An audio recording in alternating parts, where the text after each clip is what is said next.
So let me take you back a little bit, because I think so much of it, as I've been thinking about this, goes back to how I actually got into PR. I knew coming out of undergraduate school that I was interested in communication. This is my 20th year in PR, which is hard to believe. I started when I was 17 years old. It was a pretty definite career path for me.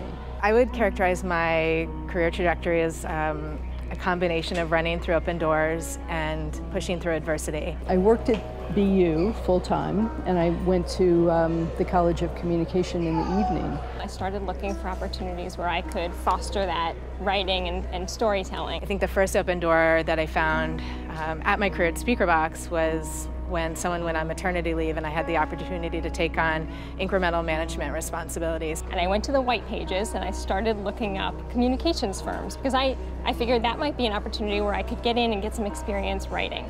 And a woman named Rachel Littner, she was a woman-owned agency, gave me a chance with no experience as a high schooler and said, come on in and shadow me for a while. Much of my early work was started in looking at secondary research to support our work in public affairs. That was it. I had gotten the bug.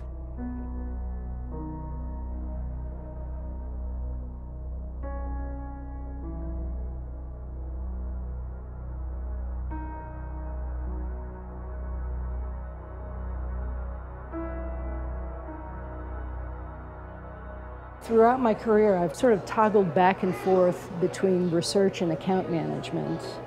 And I think that's been all to the good. I think it's been an advantage for me. Thinking about my role as account manager, I know what research I need to make an effective campaign and to measure it effectively as well. And that means that I'm not going to do research just for the sake of putting out a really nice research report. Everything I do is practical, and I land on actionable insights. If you had asked me when I was an English major in college if I would want to be well-versed in OpenStack technologies or low latency satellites, I would have told you you were crazy.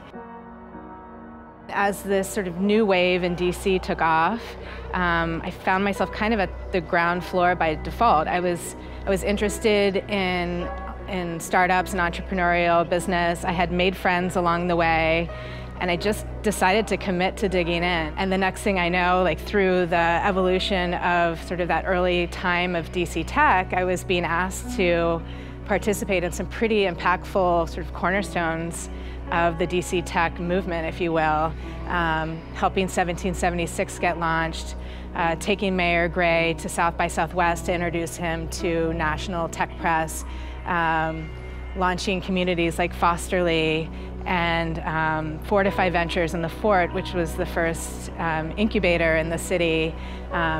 It was all super rewarding, and it was all a labor of love, really. When I started my agency, I knew early on I was going to do some pro bono. I was going to give back. So I decided in 2010 that I was going to compile all of that pro bono time and launch a national grant. And it's now called the Inspired Thought Award.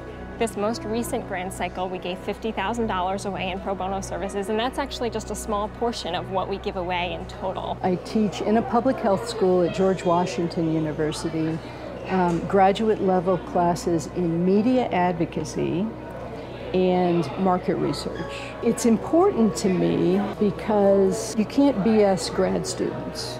They've been successful in their academic careers, and most of them are working full-time jobs while they're going to school. So when I think back to my earlier career, I was given so many opportunities well before I was ready to. You know, people gave me seats at the table that I had no business having that seat at the table.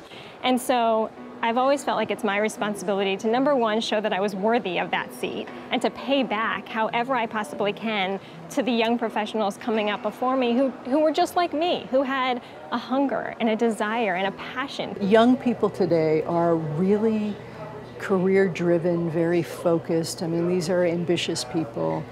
But I also want to make sure that they keep an open mind in terms of opportunities that come their way with serendipity. One example of that is when I worked in Ireland for Fleishman Hillard.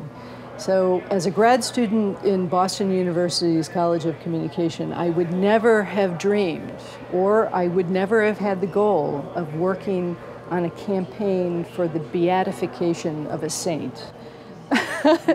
But I had that opportunity in Ireland, and it was a fascinating experience. You know, the way that I opened up those white pages when I was 17 to find a communications agency and beat down the doors of a few until they let me in.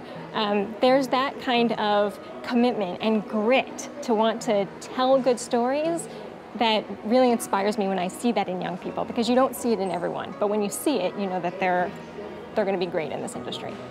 I think leadership is not a gender trait or issue, it's a human issue.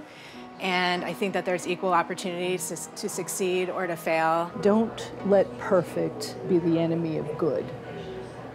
Because the world spins incredibly fast, and you can miss an opportunity if you are making sure that your work is 100% perfect.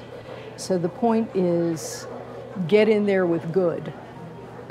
Because the main thing is just to get in there.